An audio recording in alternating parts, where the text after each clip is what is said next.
你对李正宏要跟美国光电打官司有信心吗？这个要说真的吗？没有哎，没有。也不是没有啦，就是希望他加油。那你对他当律师有什么期待？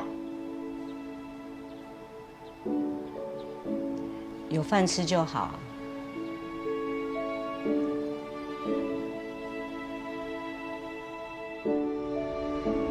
免费法律咨询哦，免费法律咨询哦，免费法律咨询哦。在具有陪审制度历史的美国，为了发现说服陪审团的东西，投注了庞大的时间及努力与金钱。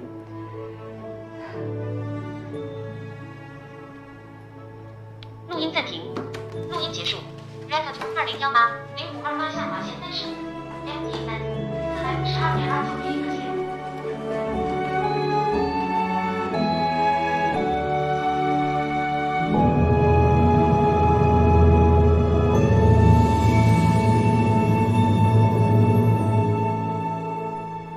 免费法律咨询哦，免费法律咨询哦，免费法律咨询哦，免费法律咨询哦，免费法律咨询哦，免费法律咨询哦，免费法律咨询哦。红红来等啊！妈，存几丢鸟了，我想把它发完。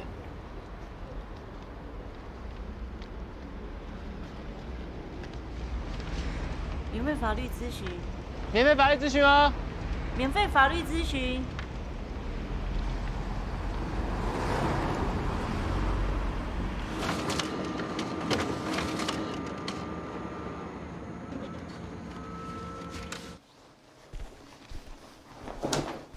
老师，哎，正好。耀丰科技侵权的法规资料我整理好了。哦，谢谢啊。老师，这次耀丰的诉讼，我可不可以加入啊？好吧，把正红的错字校正一下。好。哎，等一下，还有这份资料，你们几个去研究一下。是。来老师这里都3年了，我都还没有参加过诉讼。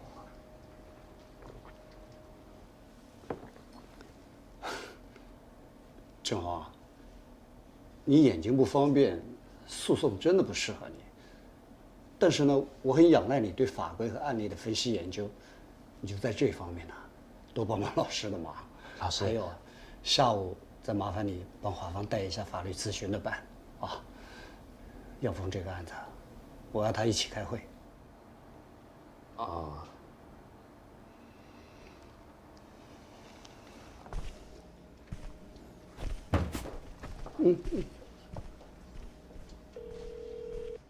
林先生，车祸的官司我要怎么帮你呢？哦，不用了，我已经有请律师了。我是想说，可以给你更好的服务，更优惠的费用。谢谢啊，真的不用了。官司没赢不用钱了。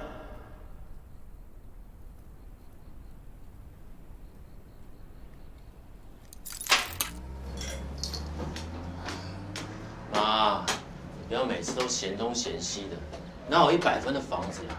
不用再看了啦，我跟你说，这里住得好好的啊。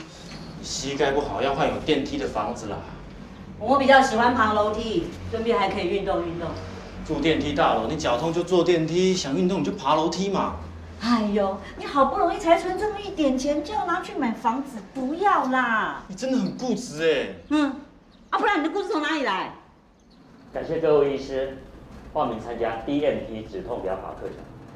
这个疗法结合了中西医学，只要透过穴道按压，不需接触病人的疼痛点，不用针灸，不用吃药，更不用开刀，就能够治疗疼痛，而且效果迅速。请问江院长，疼痛治疗的范围大致上是哪些呢？几乎所有的疼痛都能够治疗。我可以当场示范。郑大姐，啊，陈医师，对不起。你膝盖不是在痛吗？江院长正要做疼痛治疗示范，你来给他治疗一下，免费的哦。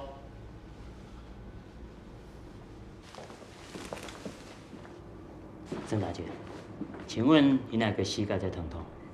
两边呢？好。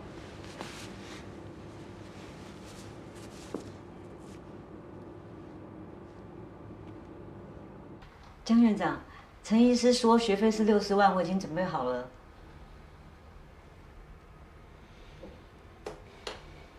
郑大姐，这不是学费的问题。DMT 是李医师学的。可是陈医师说 ，DMT 跟一般的穴道指压差不多，只是理论不一样。而且我儿子在还没当律师之前就已经有按摩师的证照嘞。真的不行啊！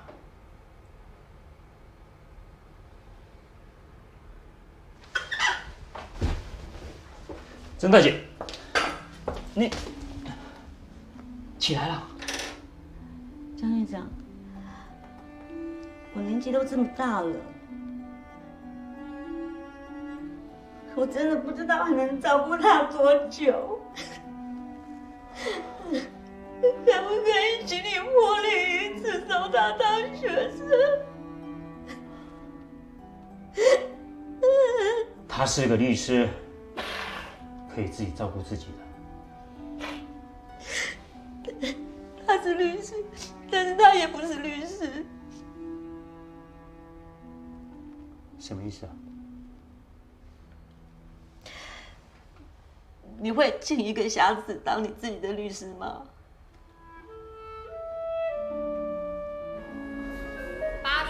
你好，我们有问题想要咨询，请坐。谢谢。请问怎么称呼？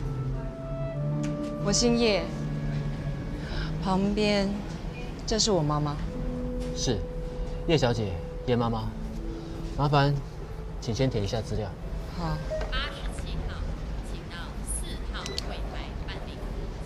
我是定邦法律事务所的李正宏律师，有什么可以帮上你们的吗？我们想要告我爸妈以前的公司。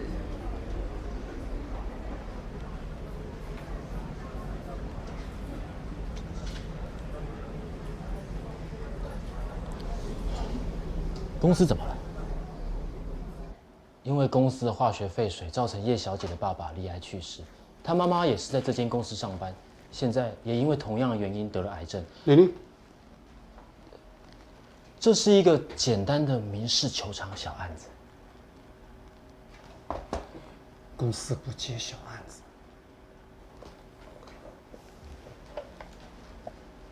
玲玲，这是法国马赛公司跟市政府的一审判决书。我从2审法官问案的角度来看啊，2审可能会对我方不利，你们几个去研究一下啊。现在提前为看到第3审布局。是，看看。老师，这个马赛案我已经根据市政府的诉状找到了几个可疑点，也列了几个新的争点。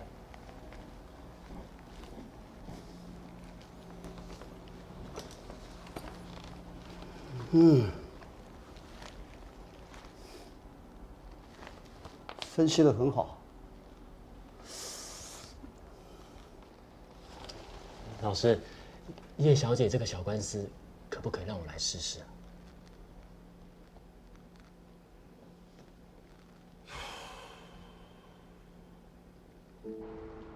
阿泽哥，我想请你的法律事务所帮我接下叶小姐这个案子，但是由我来执行，律师费都归你。我有不懂的再问你。这对当事人不公平。这只是个小案子，但我会尽全力帮叶小姐他们争取最大权益。也对你老板不公平啊。他对我就公平吗？在他那里，我根本就不算是个律师。说到底啊，这还是律师伦理规范的问题。阿泽哥，你从小到大都是最帮我的大哥哥。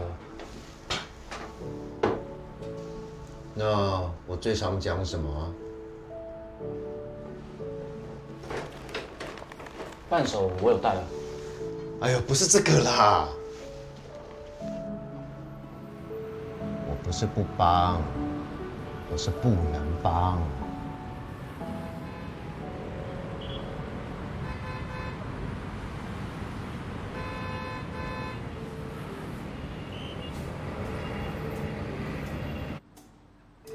不用律师费，为什么啊？你们的案子我已经向公司申请公益专案了，公益专案，我们老板已经同意了，并指定我来执行，不收取律师费。李律师，谢谢，真的谢谢。不客气，就请你把相关资料准备一下，我们再找个时间碰个面吧。好，先这样，拜拜。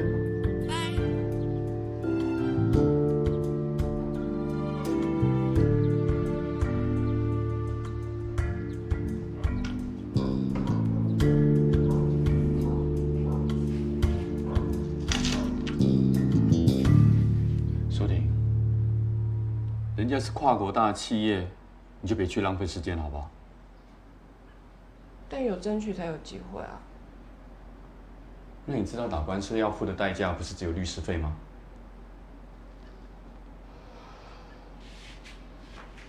你就不能多支持我一点哦？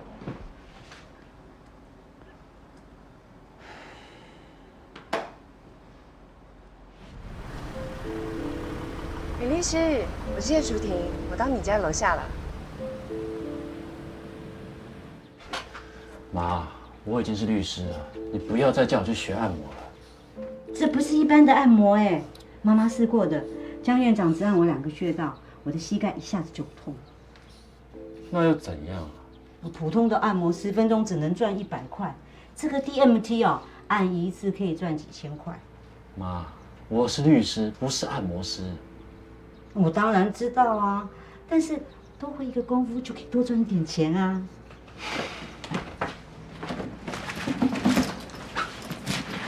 我的法律专业就能赚钱了。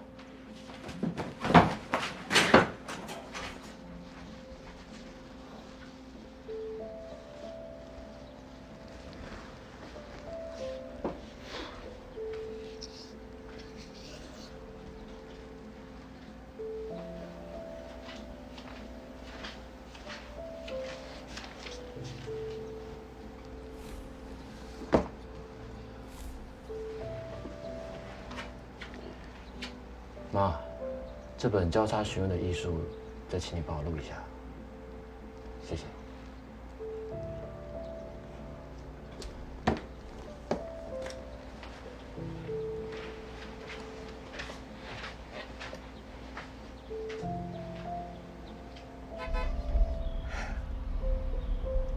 今天多来了几个人哎？多来了几个人？嗯，都是自救会的人，是我爸妈以前在美国光电的老同事。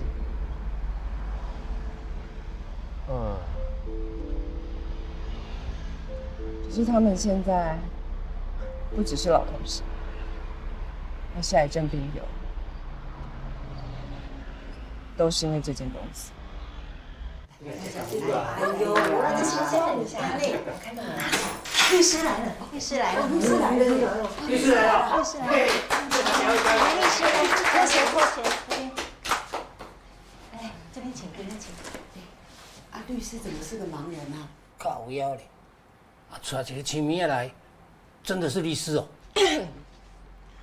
我跟大家介绍一下，这位是特地来帮我妈妈的李正宏律师。大家好。李律师好，李律师好啊，律师好。嗯，刚刚还很热闹的哦。哎，李律师，哎，先坐嘛，先坐。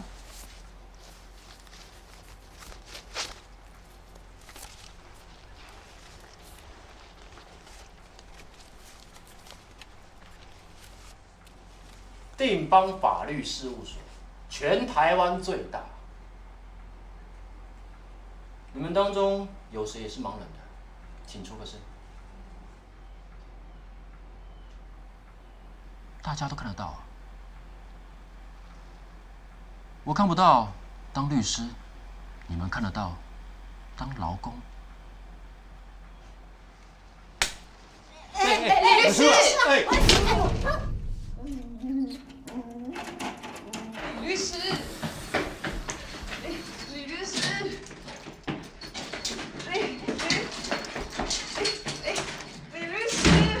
律师，李律师，帮我们啊！李律师，为什么我要帮你？因为我们都是一样的人。完全不一样。你刚刚也被不公平的对待了，所以我才要离开。所以我们是一样的人。我们都是被不公平对待，却又无能为力的人。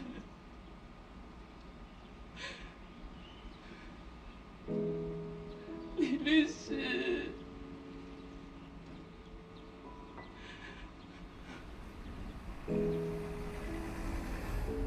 要向公司求偿，你们有证据吗？什么证据？证明是职业伤害的证据。是公司害我们的，当然是职业伤害。职业伤害证明书，去找医生开吧。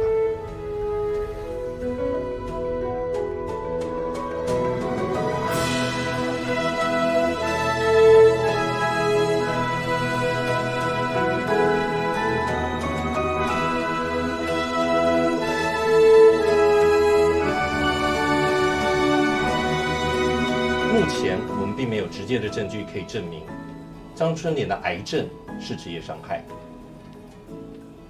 那能不能请医师帮他做个检查，看看体内有没有跟公司化学废水有关的致癌物质？就算有，也不能直接认定是工作环境引起的，这需要完整的工作史与流行病学研究。但是，这不是我的处理范围，很抱歉。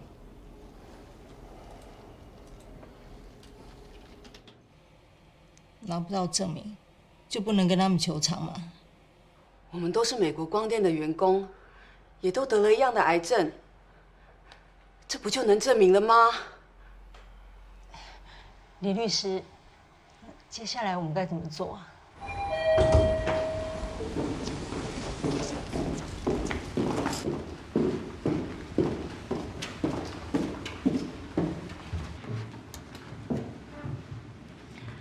艾瑞，美国光电台湾副总 Mark, Regional Manager.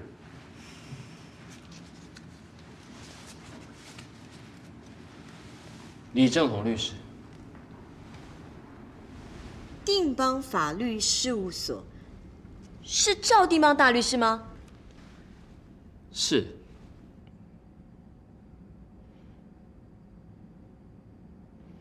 那好吧，请说。我代表63位美国光电前员工来提出职业伤害赔偿。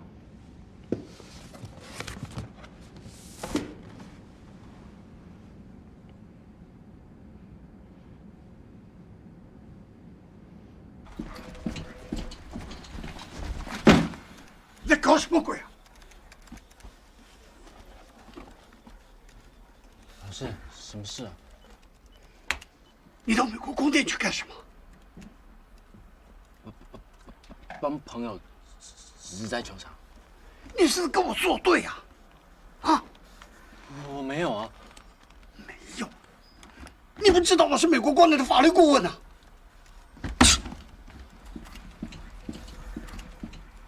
啊？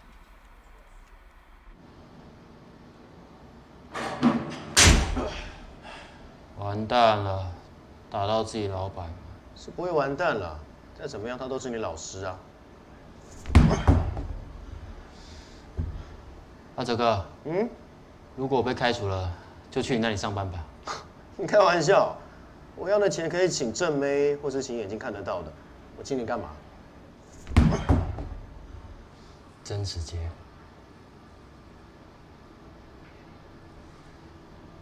这是我第一次有机会打官司。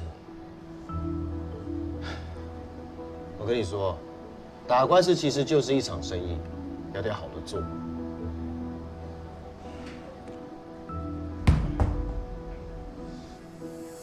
美国环境纠纷调解之研究摘要：本文旨在介绍美国与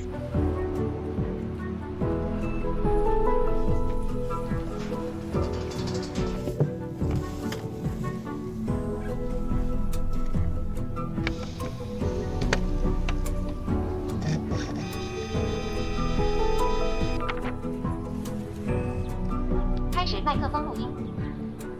完整的可能暴露途径应包括下面4个因子：日本新泻水污染损害赔偿事件，日本新泻地方法院昭和46年9月29日民事第1庭判决，刮胡判例时报642号97页刮胡。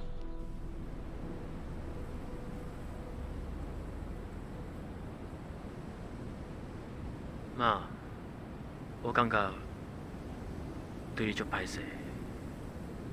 为什么？我们案例看了那么多，这种官司最少要打5、6年。我看不见，得花更多的时间。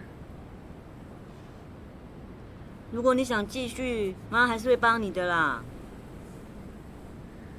妈，谢谢啦。神经病。对了，妈，那60万本来要来买房子的头期款，我就先拿来用一下，省吃俭用，过个2、3年应该没问题。那60万？60万怎么了？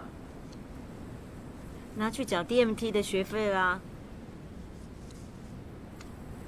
60万，学个按摩？没错。我有说要学吗？你当然一定要学，我这是为你好为我好？你这是在害我吧？DMT 一次几分钟就能赚几千块，你1个月只要按10个人生活费就有了耶。你这样不就可以好好去打官司啦？我不要，你去退钱。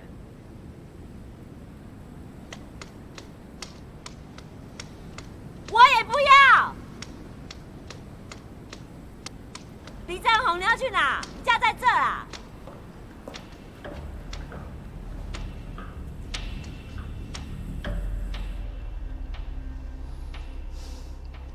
3年前你到处找不到工作，是我让你来上班的。很谢谢老师，但我不想只是上班。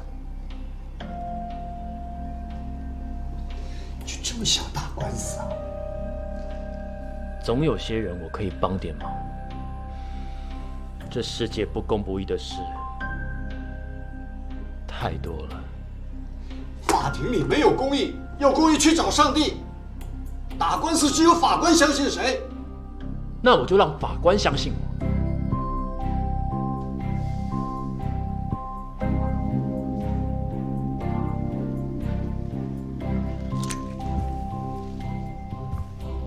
李正宏大律师，我手上有一个开瓶器，请当庭指出我握在哪一手，并证明之。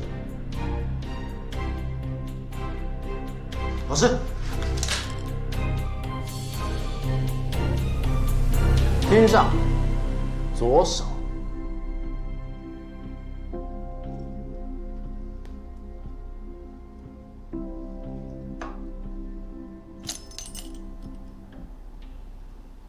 我手上握的是钥匙，这就是法庭的公义。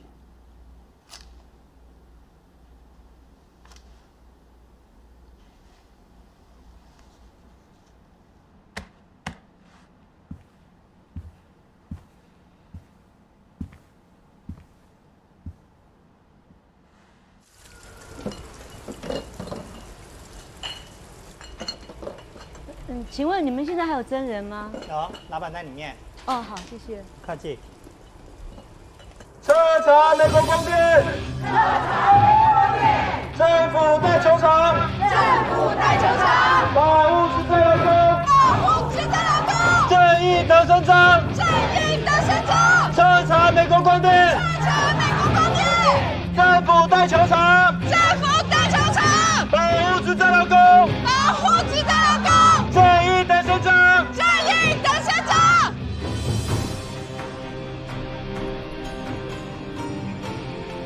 ！If these self-help groups did this to you, what would you do? Well, we have two options. Wait for them to get born, or just cut it down. 美国光电前员工自救会昨日上午在劳工会展开陈情，他们指出公司多年违法排放化学废水，造成前员工罹患各种癌症。自救会委任李正宏律师，要求劳工会介入调查并代为求偿。美国光电今天会由赵定邦律师召开记者会说明，希望他们能够得到最好的医疗和照顾，并祝他们早日康复。美国光电是国际知名企业，我们爱惜公司的每一位员工。对于前员工所提出的需求呢，我们也将积极的去了解。谢谢大家。请问美国光电将会如何去了解？何时会再做出回应呢？赵定邦是怎么一回事？你们定邦法律事务所不是帮我们的吗？之前我并不知道老板是美国光电的人，然后呢？为了帮你们，我辞职了。那公益专案呢？我就是公益专案。那我们以后怎么办？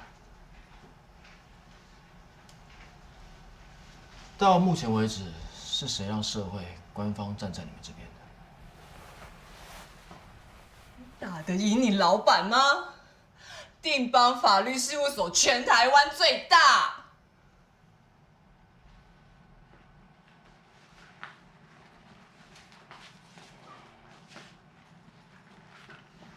他是我大学老师，所以呢？青出于蓝而胜于蓝。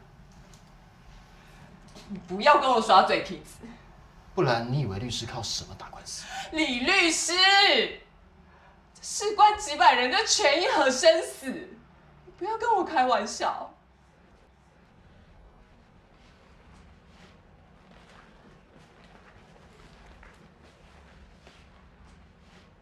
为了你们，我已经牺牲了我的一切。你觉得我像是在开玩笑吗？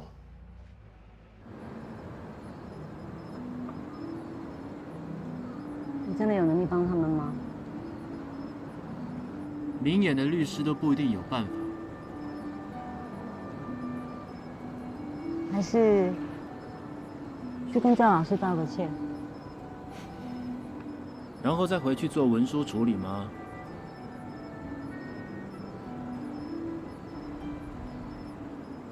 不然就请阿哲跟你一起啊。你不要再替我出主意了。多一个人帮忙总是比较好。嘿，你不懂的。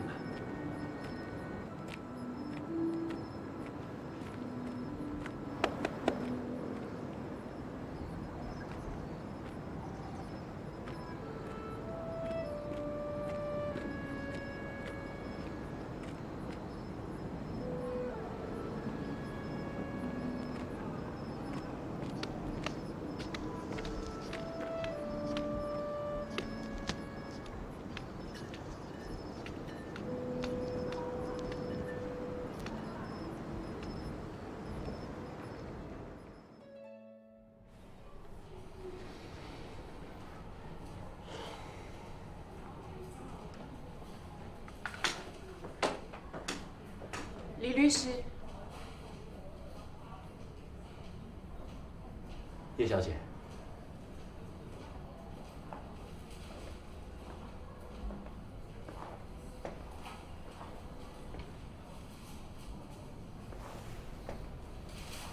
我们走吧。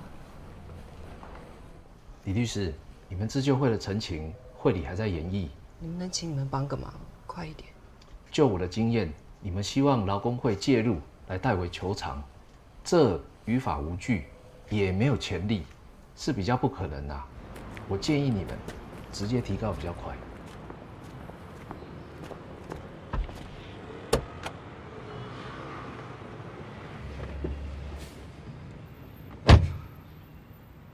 官僚。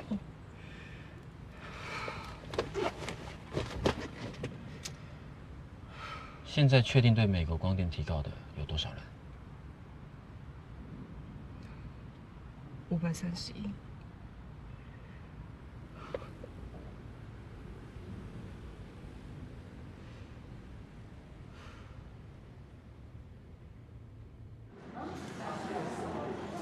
这太少了，我们得到癌症很痛苦哎，公司那么大，最少要500万，对不对？大家冷静一下，不是喊多少，法院就会判多少的。不然再提高一点好了，每个人300万，提告人数531人，总金额我们来算一下。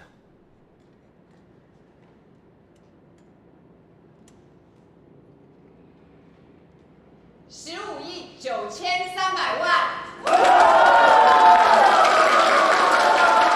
那我们就向法院申请对美国光电的资产进行假扣押，先把15亿扣下来，免得他们脱产落跑。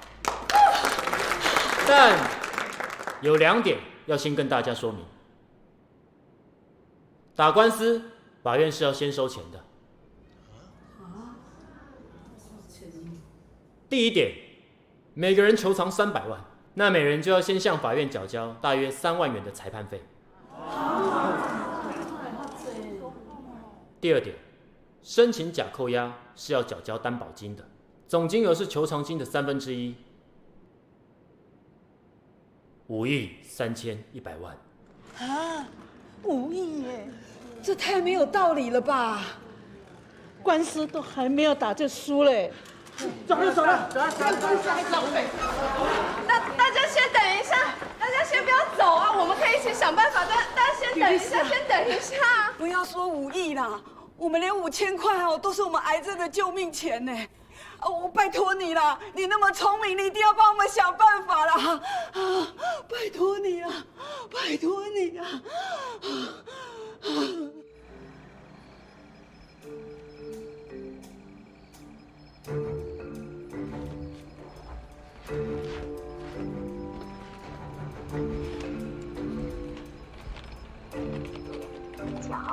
假扣押担保金陈情书。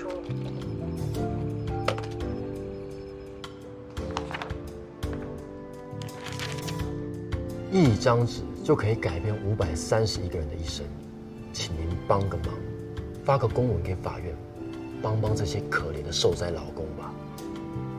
请知法懂法的李律师别再为难我们了，我们必须依法行政啊！阿哲哥，5亿的担保金哎，能不能帮我问一下你美国的朋友？哎，我没有朋友，我很孤僻，我是要先走啊。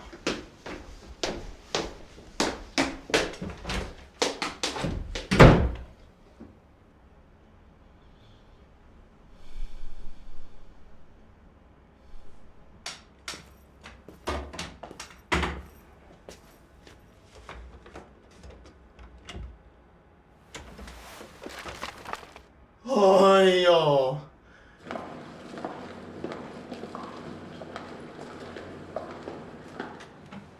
主委，我手上这份资料是美国政府提供劳工诉讼担保的法律依据及案例，政府是可以为弱势劳工的诉讼出具诉讼救助保证书来代替担保金的。美国是美国，台湾是台湾，我们绝对依现有法令依法行政。是，一定要守法，一定要依法行政。请问主委，现有的劳工诉讼补助办法是否为劳工会这边拟定的呢？是的。为了不增加贵会的麻烦，这是我草拟的修改方案，还请贵会参考一下，适度修改现行的劳工诉讼补助办法，这样贵会就能依法让劳工免缴诉讼担保金了。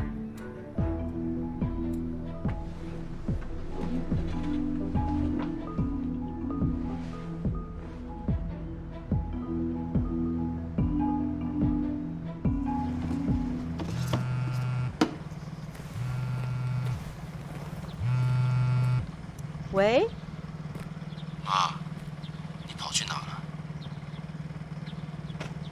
我在运动啊。你什么时候开始运动的？有一阵子了。哦，难怪最近早上都没看到你。馒头在电锅里，要记得吃哦。好啦，那你要注意时间，不然你去上班会迟到。好啦，我知道。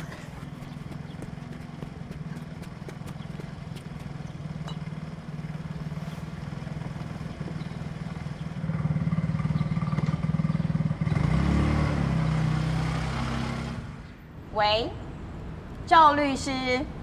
是。我收到消息，劳工会要帮自救会出诉讼担保金的保证书了。知道了。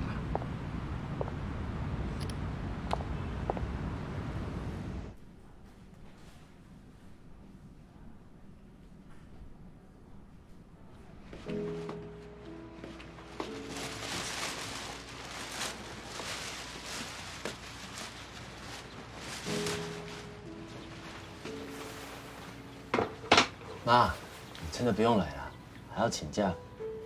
这么重要的日子，我一定要在啦。那你穿漂亮一点，记者拍照才好看。我又不是主角，你们在娶媳妇，神经病！大家都说你儿子很帅，你也要穿漂亮一点啊，不然人家会说：“哎呦，李妈妈，那你在搞？”我是在搞啥？拍点买出好顺哦。像你有点消哎，我穿什么你也不知道啊。妈，你今天应该会上电视，你不要每次都穿喝喜酒的那件哦。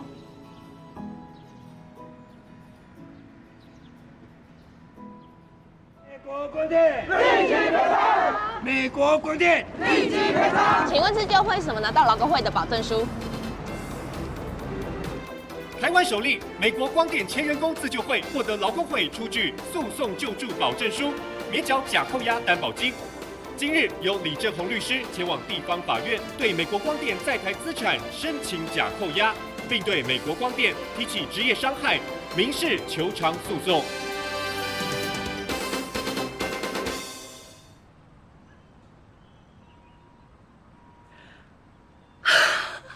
抱歉，兄，你真中了头了。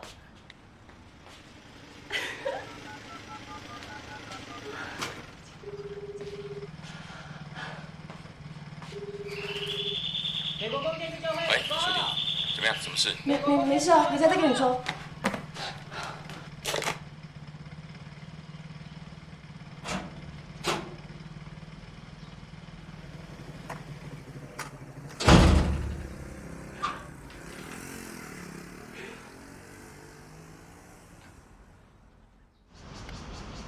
律师，准了，假扣押法院准了啦。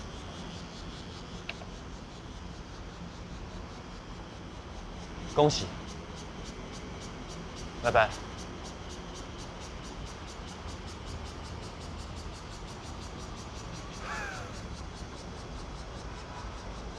你好，你好。这是法院对美国光电的假扣押裁定书，我们要申请抄录美国光电的财产与所得资料。好的。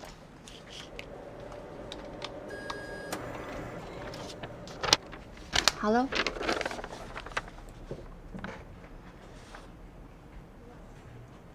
请问这是台币还是美金啊？台币啊。怎么了？小姐，请问是不是还有什么资料没有印出来？我再查一下。美国光电是个跨国大企业，营业额都是几千亿美金的，财产怎么可能只有1000多万台币呢？没错哦，是这样子没错。从现有财产资料看来是1000多万台币，没错。哎，糟了，小姐，请问这里能不能查询美国光电的资金流向？不好意思，我们没有这种资料。哎，那请问要去哪里查？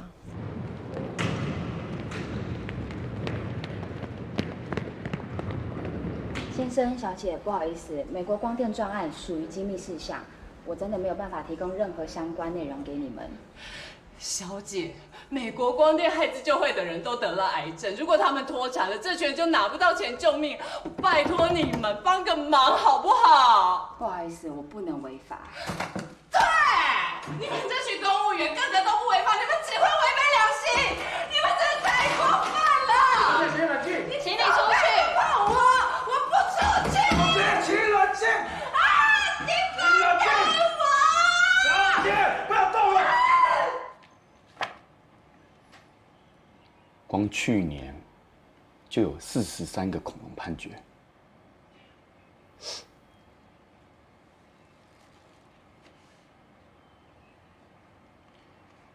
袭胸10秒，无罪；性侵智障少女，无罪；黑心食品，无罪；连续杀人犯，撤销死刑。不要再说了。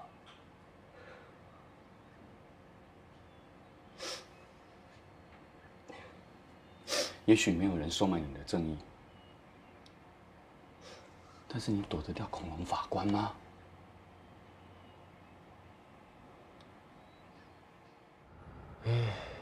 到头来根本白忙一场。你白忙一场，我才白忙一场吧？哎，要不是看在从小就是老邻居的份上，到现在光咨询费不晓得收你多少万块。每个人生命中总有几个贵人嘛。你要知道，我真的很贵。贵在哪？我看不到啊。我帮你查过了啦。虽然美国光电已经脱产，但是背后的控股公司 UTG 还在。阿哲哥，你真的太贵了。知道该怎么做了吧？用揭开公司面纱原则，公司不赔，就让股东赔。对。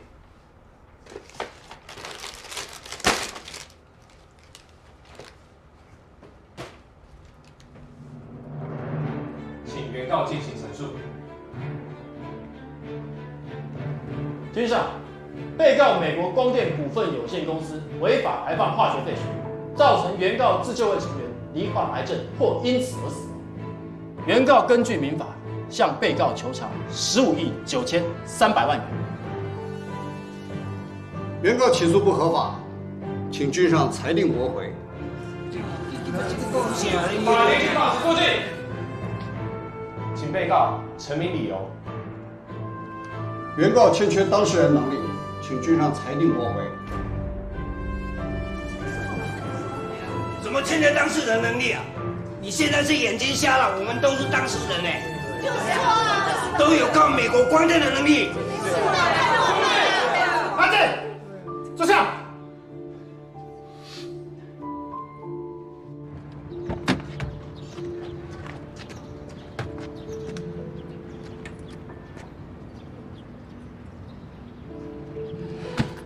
为什么连起诉人的资格都没有搞清楚？起诉人的资格我很清楚，从来没有告诉过我们需要具备什么样的资格。你也没告诉我自救会没立案登记啊。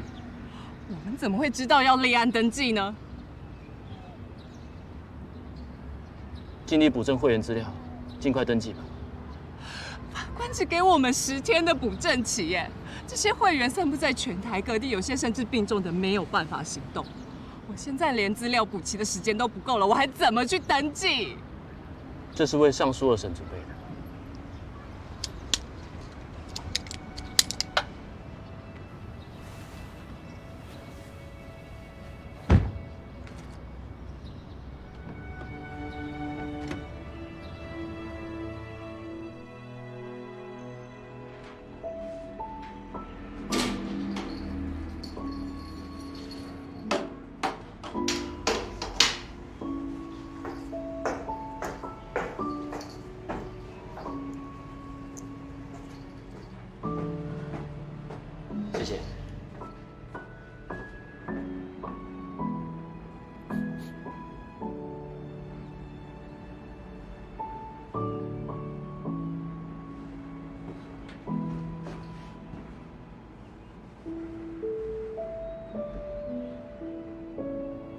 妈，你在跟我玩捉迷藏啊？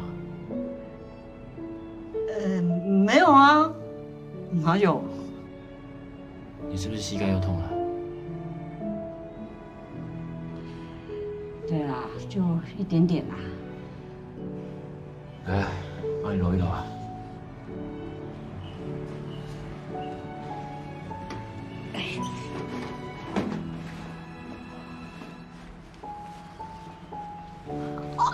轻一点呐。不是说什么 DMT 很厉害，还不是没效。怎么会没效？江院长只按我一次，我到现在已经好几个月都没有痛过了。哎呦，轻一点啊！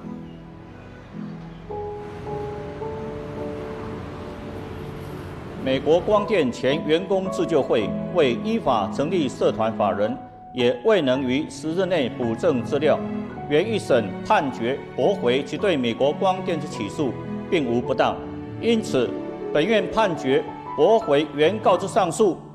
第二审诉讼费用由上诉人负担。怎么是这样？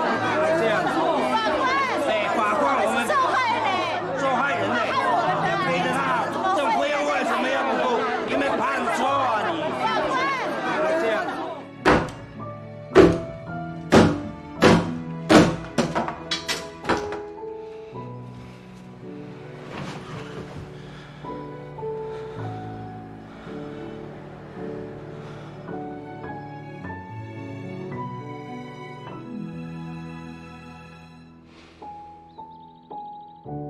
李律师，我并没有要收你妈的钱，是你妈不让我退钱。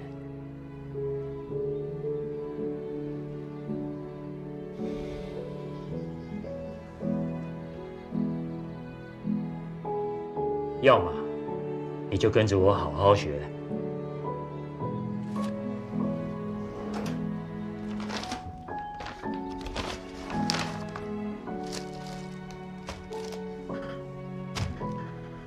要么就把你妈这60万带回去。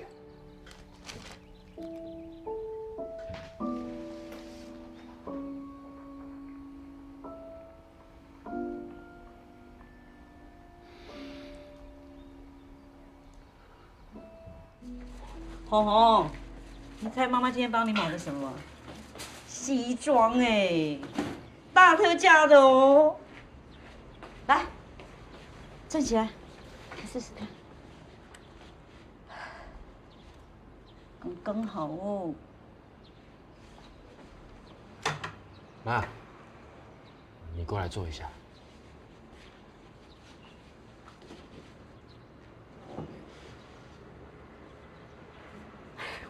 我没有要按摩啊，我要去炒菜了啦。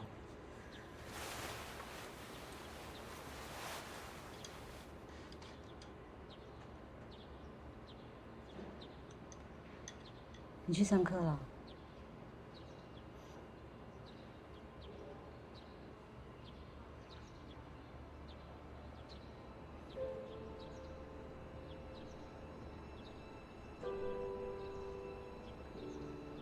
怎么样？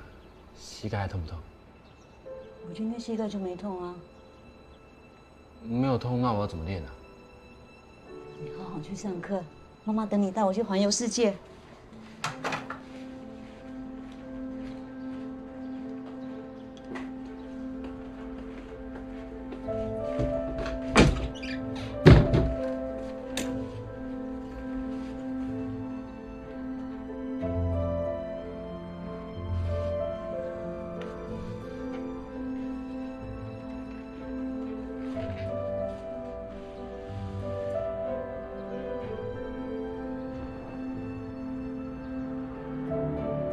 放弃了吗？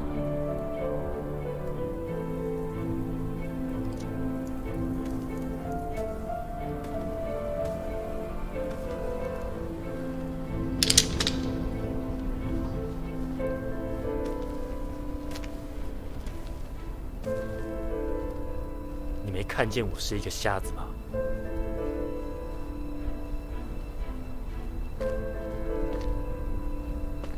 对。我没看见你是一个瞎子，我只看见你是一个律师。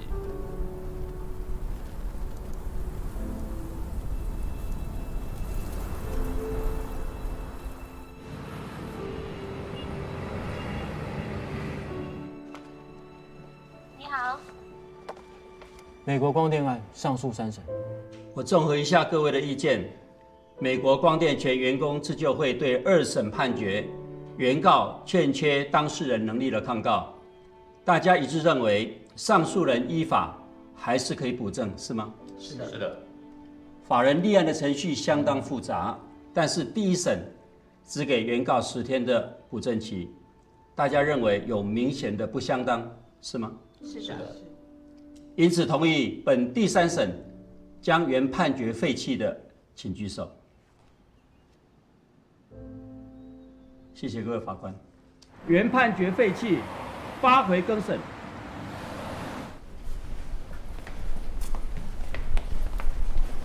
嗨，你们好，我是纵明电视台纪录片编导，我叫陆西福，你们可以叫我 Lucy。你好。请问有什么事吗？吕律师与自救会对美国光电这一场抗争虽然很难，但我看见你们的努力，就让我很感动。谢谢啊，毕竟这是我们自己的权益嘛，总是要靠我们自己去争取啊。对，所以我想把你们的故事拍成纪录片，不晓得有没有这样子的机会呢？被告在台湾的资产仅剩下1000多万元，已经脱产，因此依揭开公司面纱原则，追加起诉被告之美国控股公司 UTG。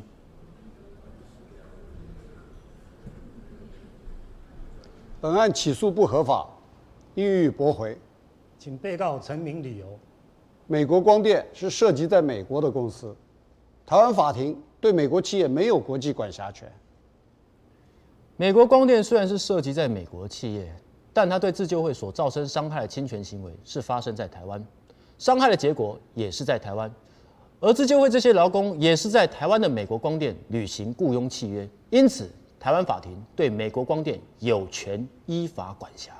台湾法庭没有管辖权，因为本案还有不便利法庭之原则的适用问题。本案没有不便利法庭之原则的适用问题，因为所有侵权的行为地与结果地都发生在台湾。美国光电于8年前被 UTG 并购，而并购的事实发生地是在美国，所以就审判的正确、公平、经济效率、搜集调查证据以及询问证人的容易性、便利性等因素而言，本案应由美国法院管辖审理。本案审查的是被告对原告的伤害事实，而不是美国光电把公司卖给了谁。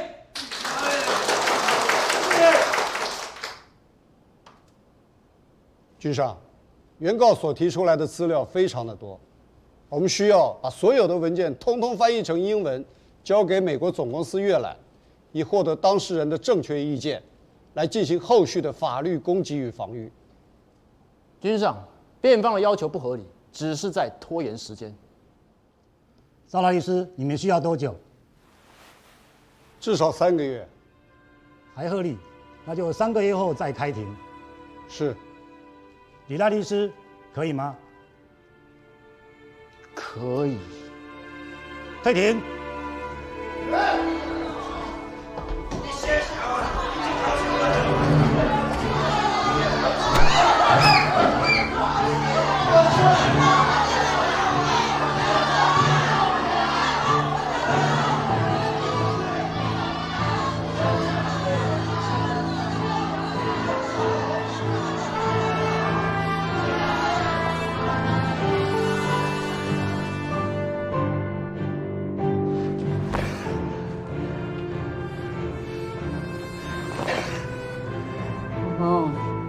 刚开始有些挫折没有关系的啦。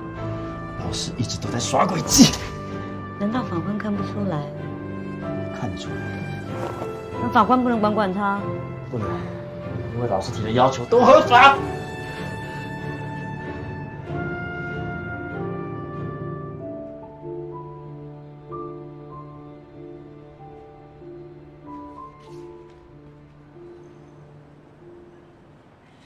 叶小姐，你看一下我包的怎么样？包的不错啊。那我就去包了。台湾所有医学院的学者资料我快整理好了。谢谢，希望他们愿意帮忙。我还找到一位毒理学的权威汪宇辰教授，他在环境公害的研究非常专精。太好了，我来联络看看。好，我再把资料 mail 给你。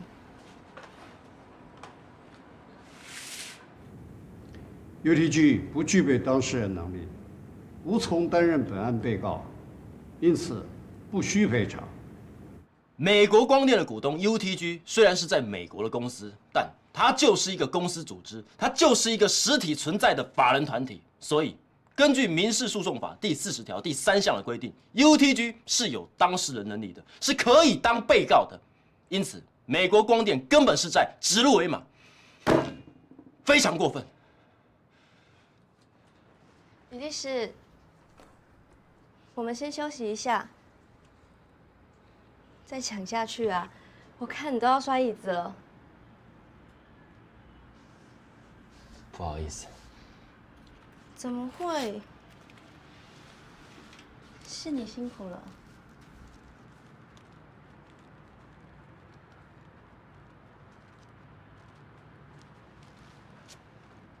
Lucy，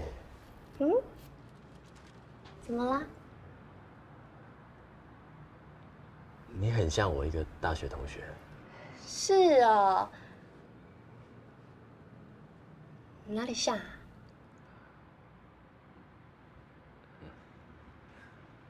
大家好，今天呢，我们非常感谢这4位律师愿意利用他们空闲的时间，义务来帮助我们。首先，让我们欢迎杨道泽律师来为我们说几句话。谢谢自救会的叶理事长，大家好，我是杨道泽律师。首先要感谢李正宏律师带大家打了很美好的一仗，奠定了良好的基础。接下来我们有更多律师的加入，所以阵容更加的庞大。我来介绍一下：陈兆杰律师、黄汉业律师、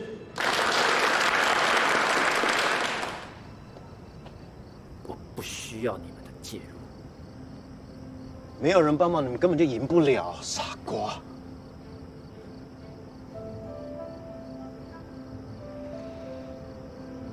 你有多少把握？把握说不上，但是会尽全力。你不是告诉过我，打官司其实就是一场生意，要挑好的做。所以现在这场官司变成好生意喽。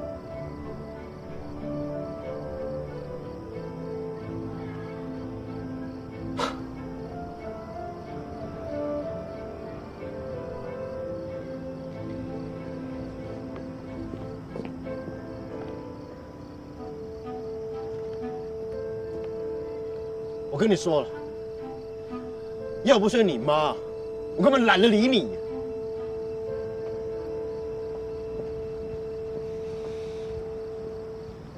为什么你们每个人都要决定我的生？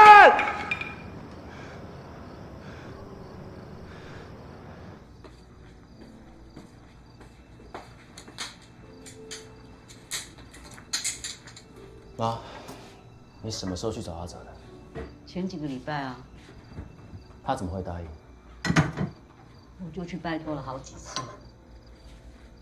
你怎么没先问我？问了你会同意吗？他来了，自救会的人还会要我吗？怎么会不要你？你都在为他们尽心尽力的。你到底在搞什么鬼啊？嘿，我是在帮你的忙，我一直在帮自救会的忙哎。你把阿哲找来，根本就是在帮倒忙啦！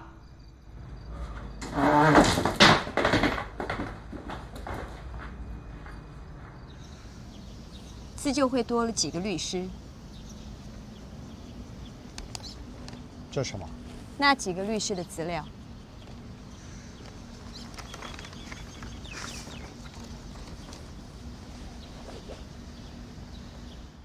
请大家翻到第15页哦。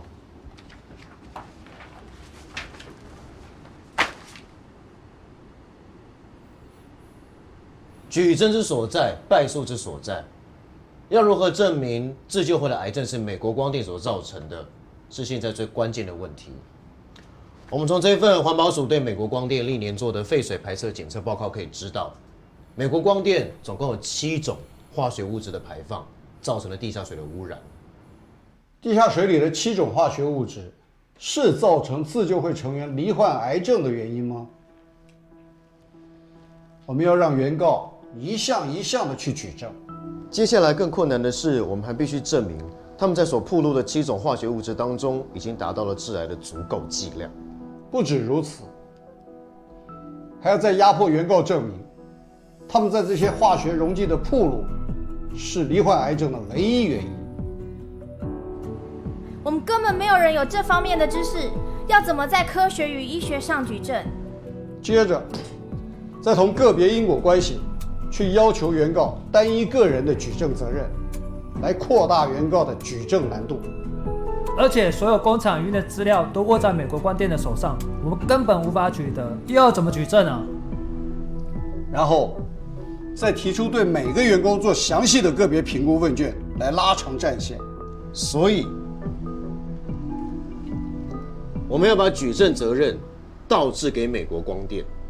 这么一来，将举证责任倒置，是他们目前唯一可以操作的手法了。如果被告无法证明自己与自救会的癌症没有因果关系，就必须被认定具有因果关系，而负担赔偿的责任。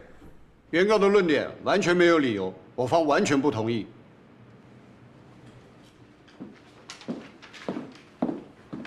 这里有2份资料，一份是卫生署历年来针对全台湾癌症病患所做的统计报告，另外一份是美国光电的员工名册。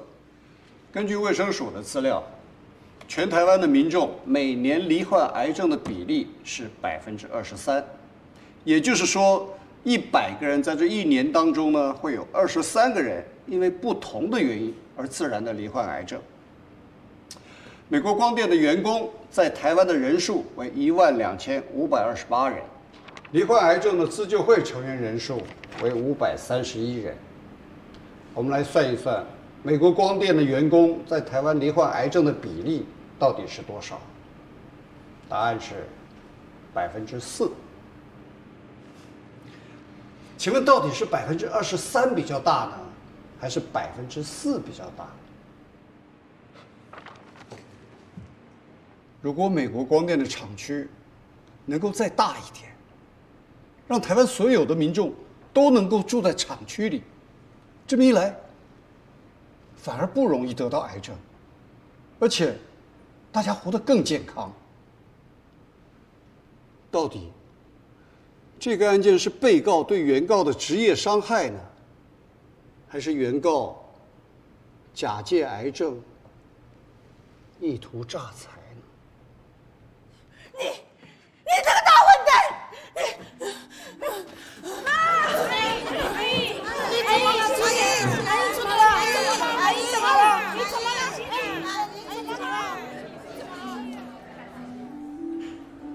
天哪！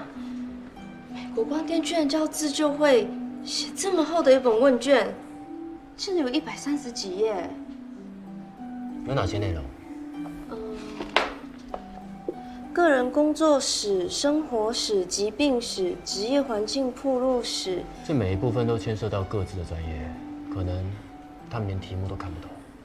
那如果他们写不出来怎么办？那官司就一直拖下去了。这招够。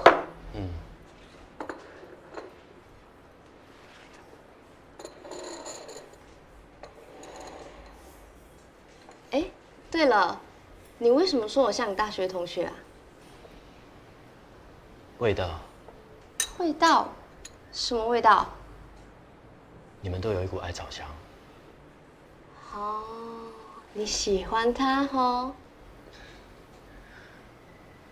他声音很好听，大学时他是我学伴，他帮了我很多。然后呢？然后呢？那时候他常常经痛没有来上课，我就问我妈，看能怎么帮他。那你怎么帮？我每个月都到中药行买艾草给他泡茶跟泡澡。哇哦，好贴心哦。后来，他很开心的跟我说，不止经痛没了，连皮肤也变得更好了。那你们之后有在一起吗？没有，为什么？我不敢跟他告白。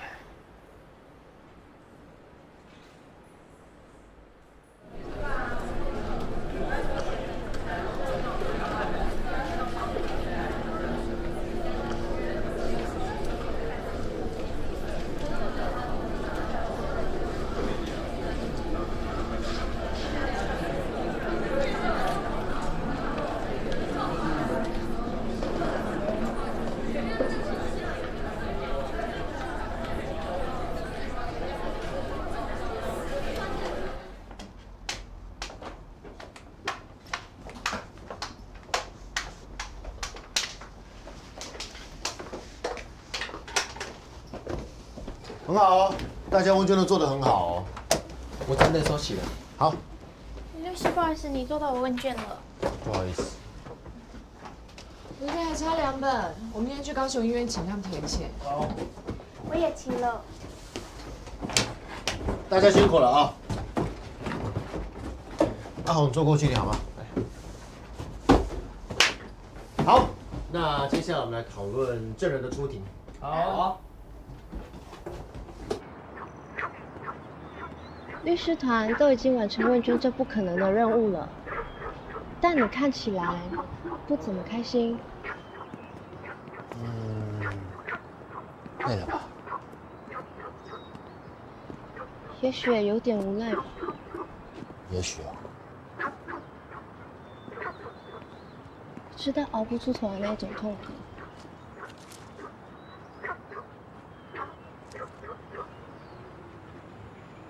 自从律师团来了之后，你好像越来越不快乐了。他们对自救会的帮助很大。那对你呢？我没差。你本该有你自己一片天的。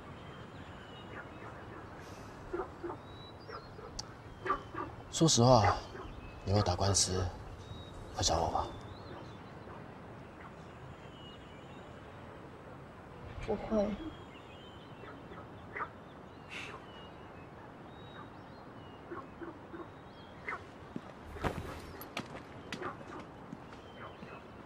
但你是个特别的人。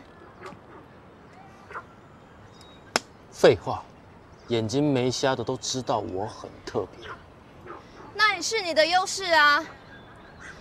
媒体总是喜欢像你们这种特别的人。比看得见的，你也许没有机会赢；但比看不见的，他们也未必是你的对手。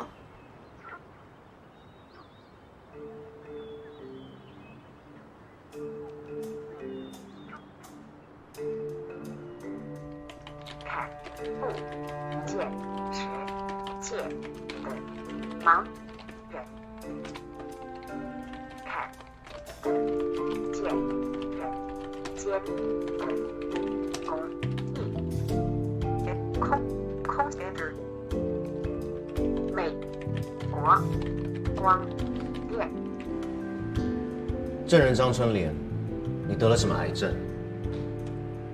乳癌、子宫内膜癌。请你形容一下美国光电饮用水的情形。我是一厂的，一厂有2台饮水机，可是水喝起来都有个怪怪的味道。怪怪的味道？嗯，请你形容一下，那是什么样的味道？就是带一点土味，还有一点化学的味道，所以我们都是泡茶叶把那个怪味道压过去。那既然水有怪味，为什么还要继续喝呢？只有那里有水啊。只有那里有水，而且加了茶叶也就好了。请问，你都是买一斤3、5千的呢，还是买一斤好几万的？我哪买得起那么贵的？我都买1斤100块。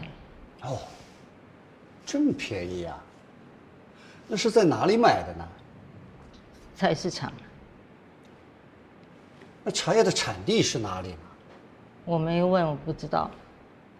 那茶叶农药的使用符合规定吗？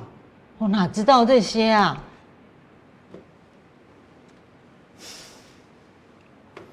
台湾的乌龙茶，一斤大概最便宜的是300块，你所买的茶叶价钱大大的低于行情，产地来源也不明，农药管制又不清，而且你还长期饮用，所以我可以合理的推论，很可能是你的茶叶让你得了癌症。还有什么其他的原因让你认为饮水机的水可能是地下水？水的味道有点泥土的味道。还有呢？印象中我看到过一次饮水机的滤芯更换，滤芯颜色很难看，黄黄绿绿的，沾有泥巴还有铁屑。这样的水，你们敢喝吗？敢吗？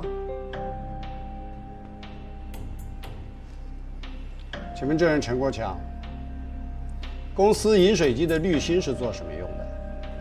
过滤水的。所以，饮水机的滤芯是把脏的、有毒的东西都挡在外面，让人可以喝到干净的水，是吗？那你说嘞？请回答是或不是。公司饮水机里的滤芯是把脏的、有毒的东西隔在滤芯外面，让人可以喝到干净的水，是或不是？是。那你有没有看到那些恶心的脏东西都被挡在滤芯外面？证人陈国强，请回答。你有没有看到那些恶心的脏东西都被挡在滤芯外面？好，请律师帮我们说明一下。谢谢大家关心，有任何进展会主动跟大家做说明。公益自在人心，谢谢。请毛任律师到中间来。毛任律师到中间来。来，站中间。今天的证人呢，请到中间来。一起来前面。台湾最大的工伤案件——美国光电职灾求偿案，在经历2年半的程序辩论之后，今天职灾劳工证人首度出庭。而陪同这些劳工一起奋战的盲人律师李正宏表示：“这是劳工证人第一次出庭作证，整整2年半了，从提告到现在，美国光电一直用程序问题来拖延诉讼。他们到现在不道歉、不认错，他们宁愿花大钱请律师，也不愿意赔偿。这是一个非常没有良心的公司。我们知道前方的路还很漫长，也知道他们还有更多险恶的招数来阻挡我们的球场，但是我们绝不放弃。我们不容劳伤进成灰，不信公义换不回。”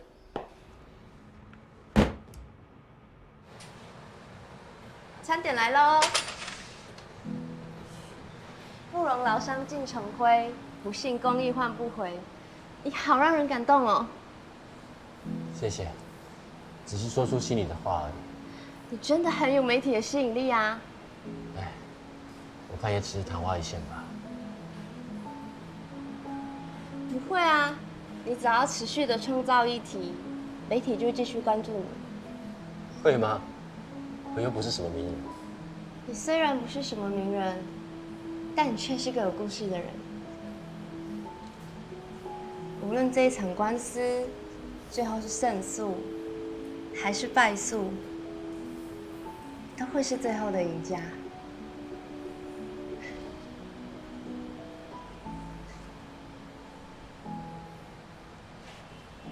加油！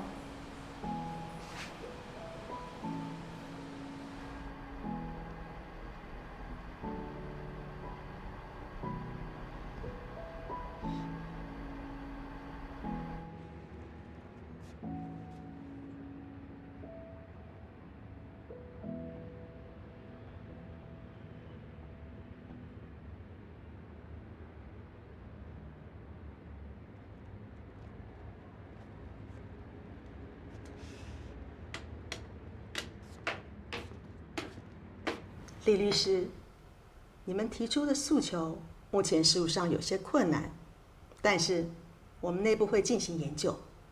请问主委，那什么时候研究？如何进一步研究？总不能每次都用官场语言来回答吧？李律师，你身为一个律师，不能没有法律的分寸。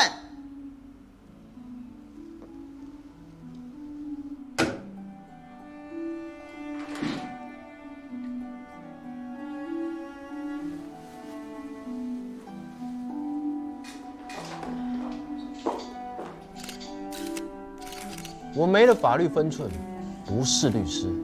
那女人没了乳房呢？她们所失去的，不只是乳房，而是整个人生。知道了，衣服穿上吧。她们每一天都在跟时间赛跑，谁都不晓得谁可以活到明天。主秘，针对乳房切除纳入劳保的残废给付，请相关单位即日起进行研议。另外，针对美国光电职灾劳工的离癌因果关系鉴定，想办法开个研究案。请把衣服穿上吧。台湾女性的劳工权益渴望向上再提升。今天由台湾唯一的盲人律师李正宏率领台湾美国光电前职灾女工到劳工会陈情。这些女工现场当着劳工会官员与记者的面前，露出已遭切除乳房的胸部。她们不为人知的痛苦已经引起社会各界的震撼与讨论了。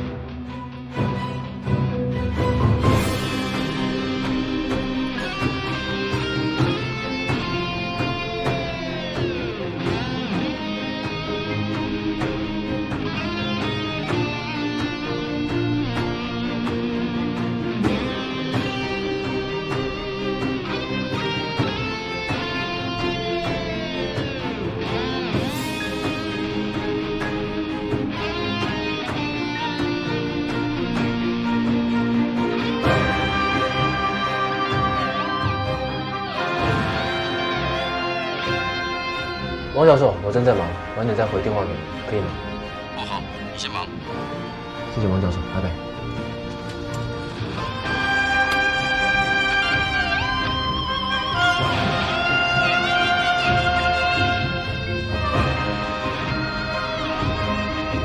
好。看不见世界的盲人，看得见人间的公益。各位观众朋友，我们今天很高兴地邀请到台湾唯一的盲人律师李正宏律师到节目中来跟大家见面。李律师您好。主持人好，各位观众朋友大家好。李律师，您相当的不简单，本身是个盲人，能够当上律师，已经是个非常励志的故事。现在更难得的是，你还勇于为弱势劳工发声，而且不以本身的视障为阻碍，带领美国光电前职灾劳工跟律师团向这家全球大企业美国光电进行抗争。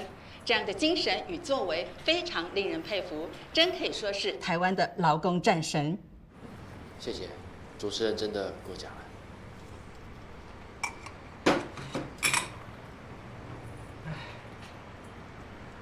台湾一堆神，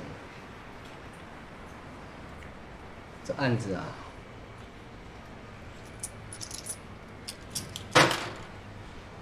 就让他一个人去玩吧。君上，这是劳工会对原告所做的美国光电前员工自救会离癌因果关系研究的专案报告。根据这份研究，结论是原告的癌症与被告美国光电没有直接因果关系，因此我方申请按照我方的辩论意志，请君上作一造辩论判决，并驳回原告之诉，诉讼费用由原告负担。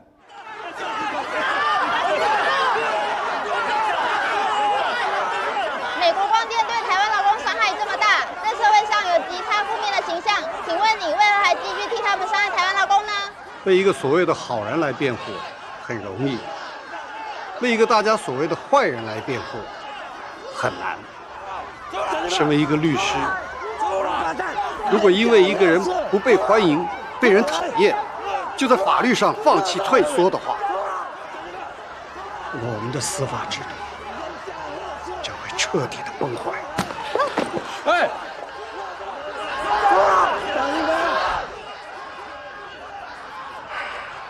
彭梅冷对千夫指，为了维护法律的终极价值，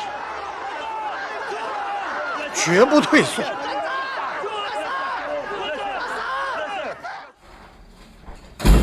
李律师，你为什么都不回我电话？我能回什么？老公为报告怎么办？如果有眼睛的律师都没有办法了，我这个没眼睛的还会有什么办法？你好自私哦！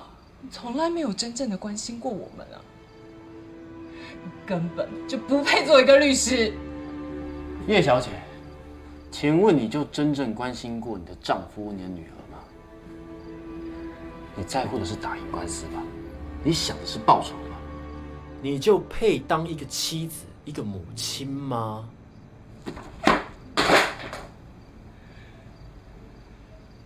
从黑暗到光明，你好光明。叶小姐，叶小姐。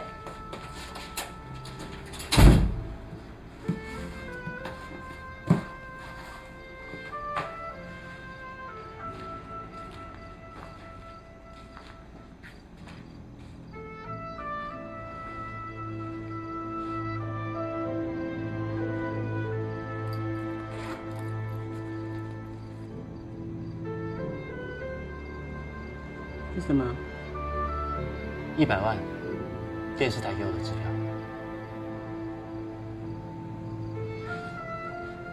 把钱退回去。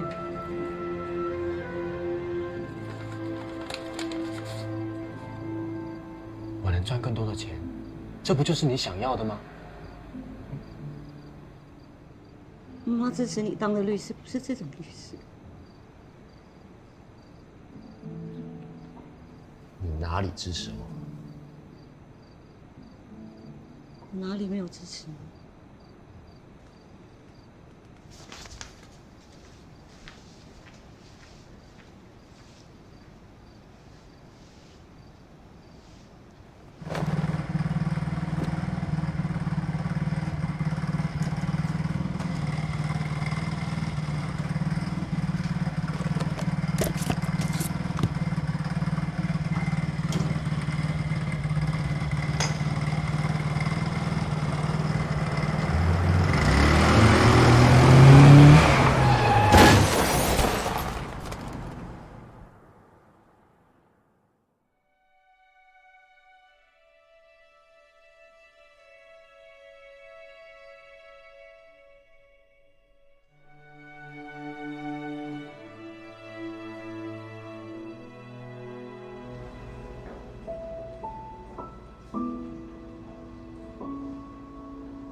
各位亲爱的弟兄姐妹，平安！平安！肉身的离开，的确让我们感到难过，但是在天上有永恒的家。郑秀英姐妹如今在天上与神同在，那是好的无比的。接下来，让我们来看一段郑秀英姐妹生前的访谈影片。你对李正宏要跟美国光电打官司有信心吗？这个要说真的吗？没有哎。没有。也不是没有啦，就是希望他加油。那你对他当律师有什么期待？有饭吃就好。你心里有什么话想对他说呢？什么话？看要说什么啊，都可以的。哦，就是这要怎么说啦？你慢慢来，你看着镜头对他说。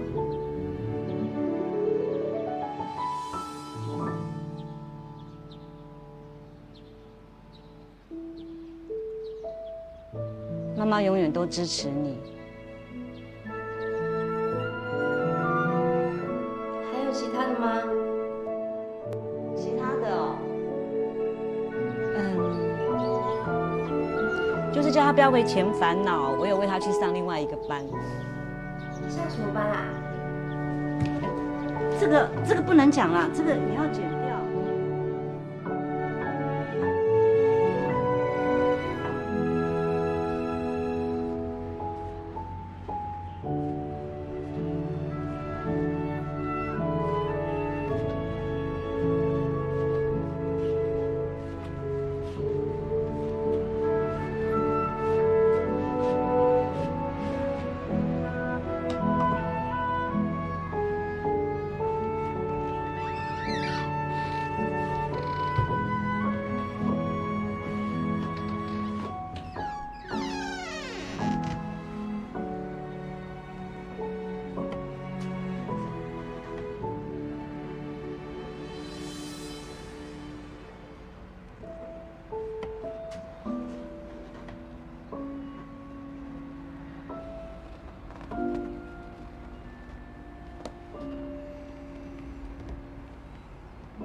你来做什么？对不起，我错了。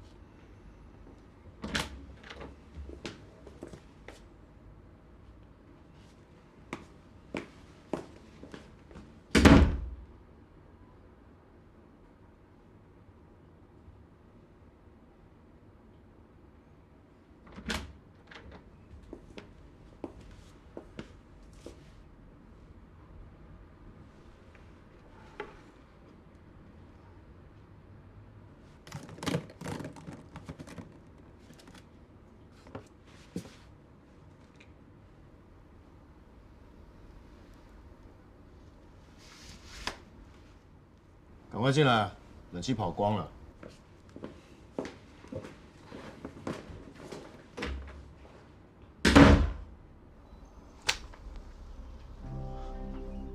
现在最大的问题就是劳工会的报告对我们很不利，所以我们要找出这份报告的缺失在哪里。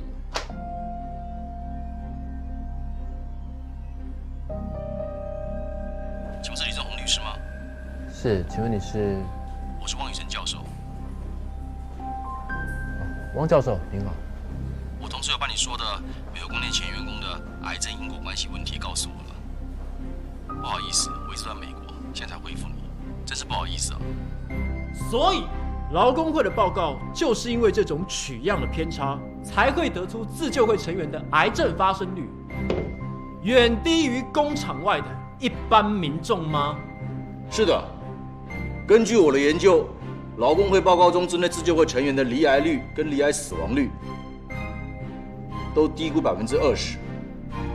谢谢汪教授的证词。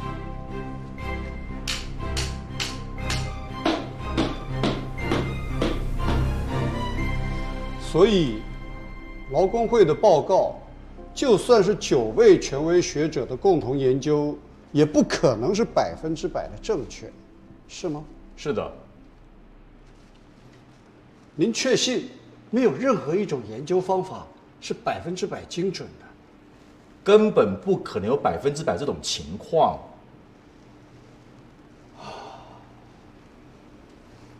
那您刚刚所说的低估20%的数据，100%没有误差？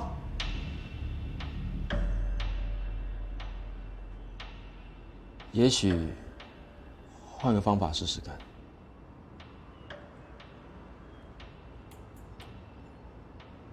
Lucy， 怎么了？能请你帮个忙吗？什么忙 ？Lucy， 短片不能作为他们。那我怎么说得过去？还是我做的差一点？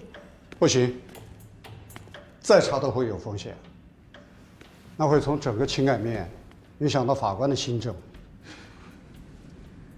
汪教授实验，你尽快给我们报告。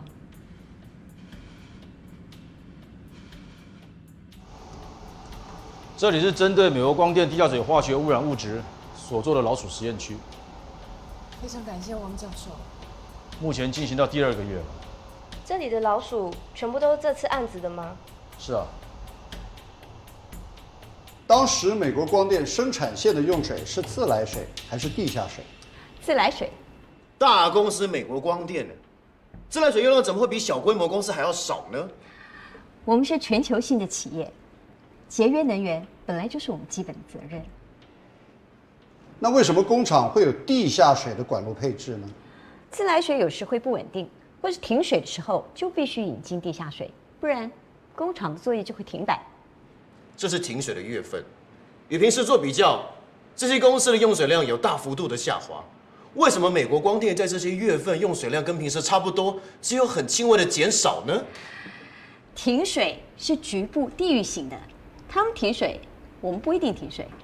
就算原告喝的是地下水，但是根据我的研究，这些流入地下水的化学溶剂，主要的影响是在浅层含水层，但是美国光电所抽取的地下水是在第3含水层，所以影响应该不多。那万一浅层的化学溶剂有渗透到第3含水层的情形呢？工厂的饮水机不是有活性炭滤芯可以过滤吗？饮水机的活性炭滤芯能过滤掉那些受污染的地下水吗？没办法。为什么？暴露在超过1种以上的溶剂啊，有助于抑制其他溶剂的作用，进而产生降解的关系，而降低了某单一溶剂啊导致疾病的发生率。但是这是断章取义，实际上是产生了加成作用。所以现在需要更进一步的提出另行调查原告家属的医疗史、家族史、工作史及生活方式，来确认原告罹癌的各种因素是否可以被排除。从职业病认定的国际趋势来说，不需要免除所有致病的原因。怎么说呢？请问刘教授，这7种化学物质是致癌物吗？所以您为了被告利益，选择性的引用与隐瞒国际指标性的资料，是吗？一，原告代理人不当指涉证人。李大律师，请注意你的说法。为了证明原告暴露在这7种化学物质之下，的确会罹患癌症，毒理学权威汪宇成教授为我们做了一场实验，现在就由汪教授来为大家说明。由于美国光电的地下水是抽取自第3含水层，所以我们就根据第3含水层的化学污染比例，调制了老鼠的每天饮用水，然后观察老鼠的生理变化。我们一共观察记录了180天。这是第1天，老鼠很正常。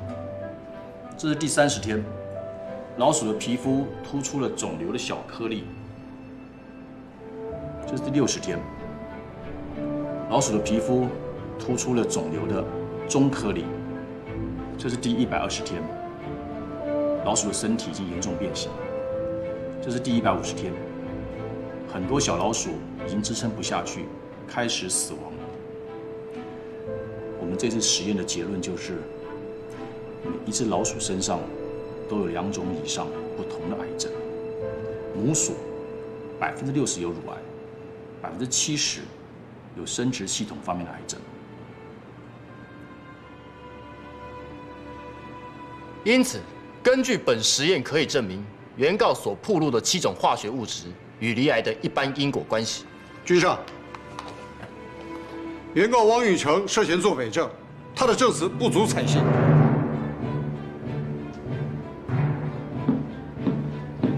原告证人汪宇成的实验根本就未完成，因为这个实验的老鼠在实验完成之前就已经被偷了，而且在本次开庭之前，他也来不及重做。君上现在所拿到的，就是汪教授向警局提报失窃案的3联单。君上，汪教授的实验100%具有证据力。实验的老鼠都被偷了，你们当庭提出的实验是造假的。君上，汪教授本实验的教室为 A021，而遭窃教室为 V003，原老鼠并没有被偷走，汪教授顺利完成实验，所以本实验具有证据力。请提出证明，不要空口说白话。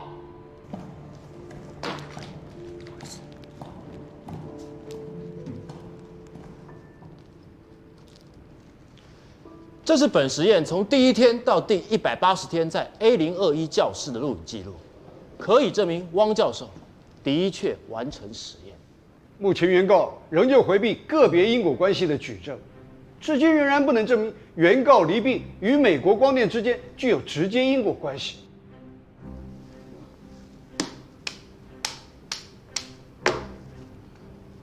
根据台湾高等法院民生别墅辐射钢筋屋案的判例，是采取医学因果关系的观点，环境公害受害者不需一一证明公害与个人离病的因果关系，也不需要严密的科学检证，只要达到概然性的举证，证明被告的侵害行为已经达到医学上合理的确定性就可以了。才一次几只老鼠的实验，就能够称为是医学上合理的确定性？老师，你真的确信你所辩护的为真吗？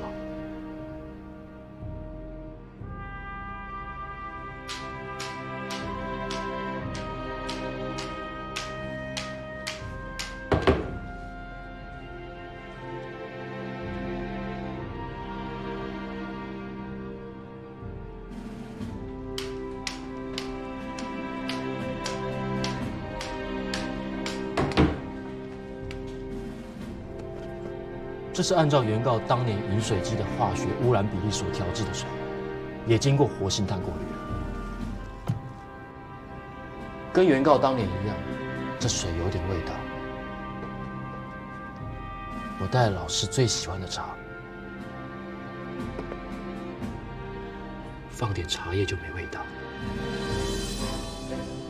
这个案子你很辛苦。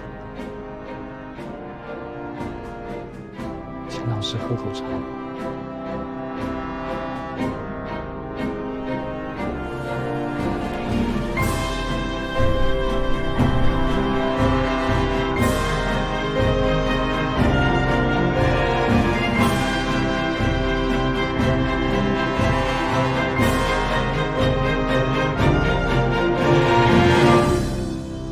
老师，其实你一直都知道真相。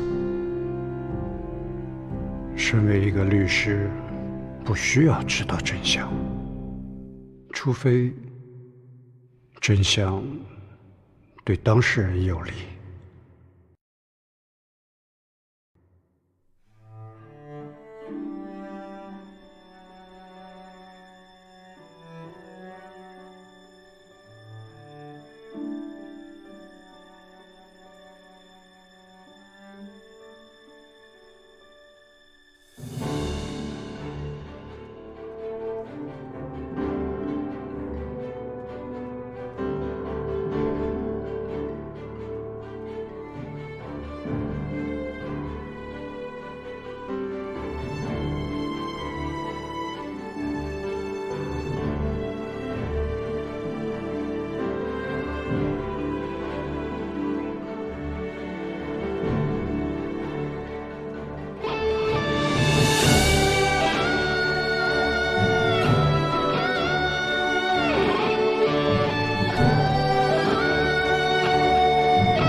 你怎么知道的？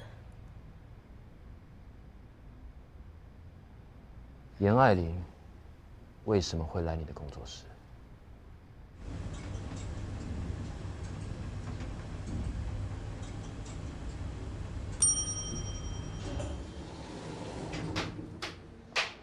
你干嘛你？不好意思，不好意思。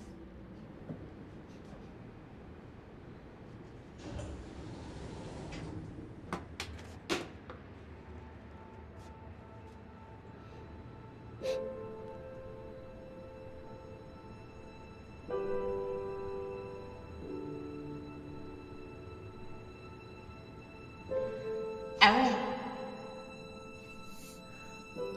美国光电台湾副总。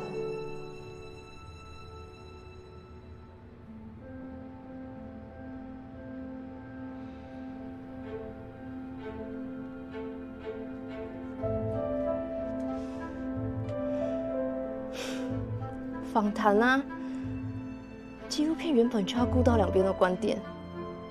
你拍了我们3年多的纪录片，却从来没有给我们看过任何内容。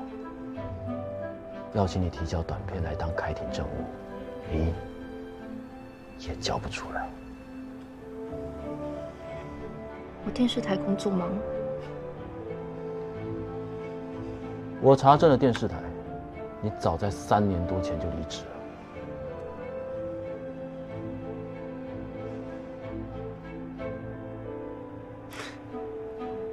会是其他老鼠被偷？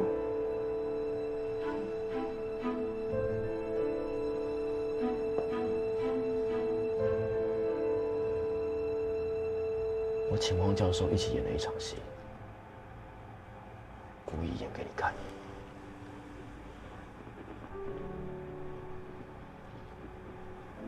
此一举，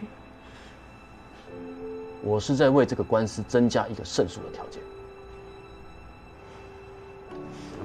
揭穿我，你们也赢不了官司。民事诉讼法第282条之一，当事人因妨碍他造使用，故意将证据灭失、隐匿或致碍难使用者，法院得审酌情形，认他造关于该证据之主张或依该证据应证之事实为真实。什么意思？就算我们的老鼠实验不能完全证明自救会罹患癌症与美国光电的直接关系，但是只要能证明老鼠是被美国光电偷走的，就能让法院认定我们依据老鼠实验所做的主张是真实的。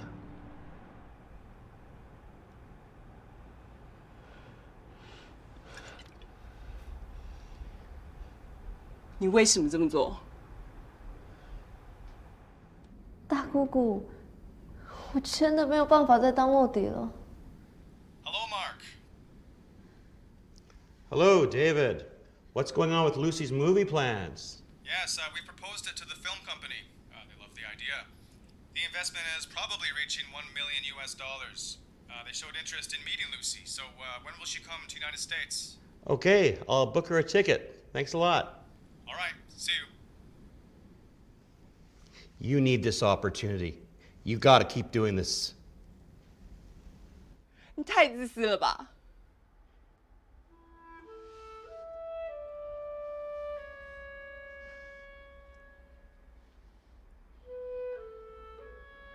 对不起。